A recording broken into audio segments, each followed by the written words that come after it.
ஆசியாவின் 3வது முக்கிய பொருளாதாரம் இந்தியா. இந்திய தொழிற்கொள்கை மொத்தம் 6 வருஷம் நடந்திருக்கு. 6 ஆண்டுகள் போட்டிருக்காங்க. 1948, 56, 77, 80, 90, 91.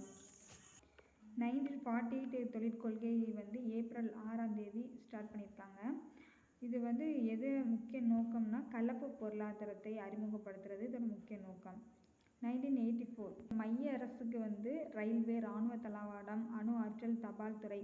அப்புறம் மாநில அரசுக்கு இயற்கை வளங்களான நிலக்கரி, எஃகு, விமான உதிரிப்பாகம், வாகன உற்பத்தி, கம்பியில்லா தொடர்பு சாதனம், எண்ணெய் வளங்கள் இதெல்லாம். இதில் இந்த ரெண்டுலையுமே வராதது எல்லாம் ஒழுங்குபடுத்தப்படாத தனியார் அமைப்புக்கு போகுது. 1956 தொழிற்கொள்கை என்ன சொல்லுதுன்னா, இது மகள நோபிஸ் மாதிரி நீண்ட கால கனரக பொருளாதாரத்துக்கு இது ஊக்குவிச்சுது. இது 3 வகையாக பிரிச்சிருந்தாங்க. 17 தொழில், 12 தொழில், 3வது பிரிவு அப்படின்னு பிரிச்சிருக்காங்க. இது பொதுத்துறைக்கு அதிக முக்கியத்துவம் கொடுத்துருக்கு. பசுமை புரட்சி அறிமுகப்படுத்தினது எம்.எஸ். சுவாமிநாதன். இது ஃபஸ்ட்டு 1960-61 7 மாவட்டத்தில் வழி நடத்தும் திட்டம் அப்படின்னு சொல்லிட்டு இது ஸ்டார்ட் பண்ணாங்க. தமிழ்நாட்டில் தஞ்சாவூரில். அதுக்கப்புறம் இது என்ன பண்ணியிருக்காங்கன்னா, அதிக விளைச்சல் தரும் ரகங்களை உற்பத்தி செய்வதற்கான திட்டம், அதாவது ஹை ஈல்டு வெரைட்டிஸு. உலக பசுமை புரட்சியின் தந்தை நார்மன் போர்லாக். சாதனைகள் என்னலான்னா, கோதுமை மற்றும் நெல் பயிர்களோட உற்பத்தியை பன்மடங்காக பெருக்கியிருக்காங்க. அதிக விளைச்சல் தரக்கூடிய நெல், கோதுமை, மக்காச்சோளம், சோளம் பயிர்களுக்கு மட்டுமே அதிக முக்கியத்துவம் கொடுத்துருக்காங்க. வணிக பயிர்களான கரும்பு, பருத்தி, சணல், எண்ணெய் வித்துக்கள், உருளைக்கிழங்கு உற்பத்தியை அதிகரிச்சிருக்காங்க. சிறந்த விதைகள் மூலமாக அனைத்து பயிரோட உற்பத்தி திறனும் அதிகரிச்சிருக்கு. 2வது பசுமை புரட்சி அதிக வேளாண்மை வளர்ச்சிக்காக உருவாக்கப்பட்டுச்சு. 2006-7 214 மில்லியன் டன்னாக இருந்த உணவு பயிர் 2020க்குள்ளே 400 மில்லியன் டன்னாக உயர்த்தணும் அப்படின்னு சொல்லிட்டு வச்சுருந்தாங்க. பெரிய அளவிலான தொழிற்சாலைகள். ஃபஸ்ட்டு இரும்பு எஃகு தொழிற்சாலை. முதல் எஃகு தொழிற்சாலை ஜாரியாவில் உள்ள குல்டி என்ற இடத்துலையும், மேற்கு வங்காள இரும்பு தொழில் அப்படின்னு சொல்லிட்டு 1870 ஸ்டார்ட் பண்ணியிருந்தாங்க. அதுக்கப்புறம் 1907 இரும்பு எஃகு தொழிற்சாலை, அதாவது டிஸ்கோ, அது ஜாம்ஷெட்பூரில். அப்புறம் ஜேஜேஎஸ்கோ 1919 கான்பூரில் தொடங்கியிருந்தாங்க. ரெண்டுமே தனியார் துறை. முதல் முறை நிறுவப்பட்ட பொதுத்துறை நிறுவனம் எதுன்னா, பத்ராவதியில் உள்ள விஸ்வேஸ்வரய்யா இரும்பு எஃகு தொழில்.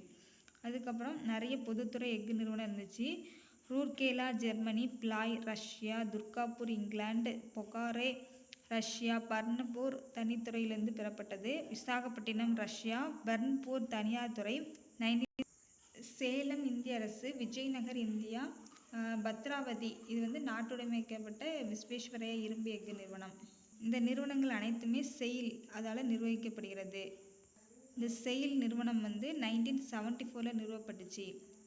இந்தியா எஃகு உற்பத்தியில் உலக அளவில் 8வது இடத்துல இருக்குது. சணல் உற்பத்தி, அதாவது 1855 மேற்கு வங்காளத்தில் உள்ள ரேஷ்ரா என்ற ஊரில் நவீனமயப்படுத்தப்பட்ட தொழிற்சாலை முதல்ல உருவாக்கப்பட்டிருக்கு. உலக அளவில் இந்தியா கச்சா சணல் உற்பத்தியிலும், சணல் பொருள் தயாரிப்பில் முதலிடத்திலும், சணல் பொருள் ஏற்றுமதியில் 2வது இடத்துல இருக்குது. பருத்தி உற்பத்தி மொத்த உள்நாட்டு உற்பத்தியில் 4%, மதிப்பு கூட்டப்பட்ட உற்பத்தியில் 20%, ஏற்றுமதி வருவாயில் 1/3 இந்த பருத்தி உற்பத்தியின் மூலம் கிடைக்கு.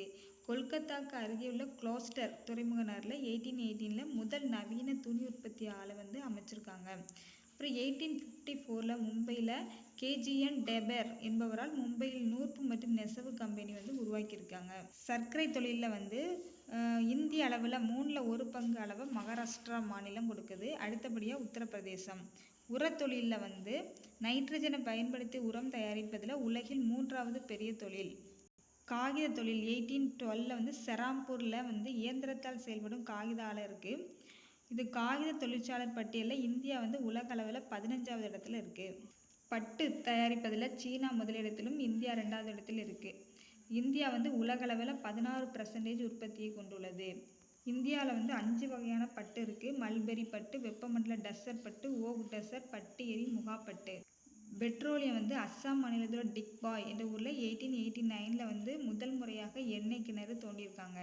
இந்த எண்ணெய் எரிவாயுவை எடுப்பதற்காக உத்தரகாண்டில் டேராடூனில் 1956 ONGC, அதாவது எண்ணெய் பரிவாயு கழகம் உருவாக்கப்பட்டுச்சு.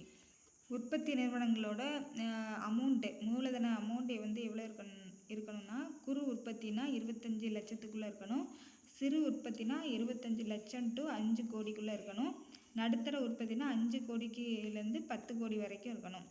சேவை நிறுவனங்கள்னால் குறு சேவைக்கு 10 லட்சத்துக்குள்ளே, சிறு சேவை நிறுவனத்துக்கு 10 லட்சத்துலேருந்து 2 கோடிக்குள்ளே, நடுத்தர சேவைக்குன்னா 2 கோடியிலேருந்து 5 கோடிக்குள்ளே இருக்கணும்.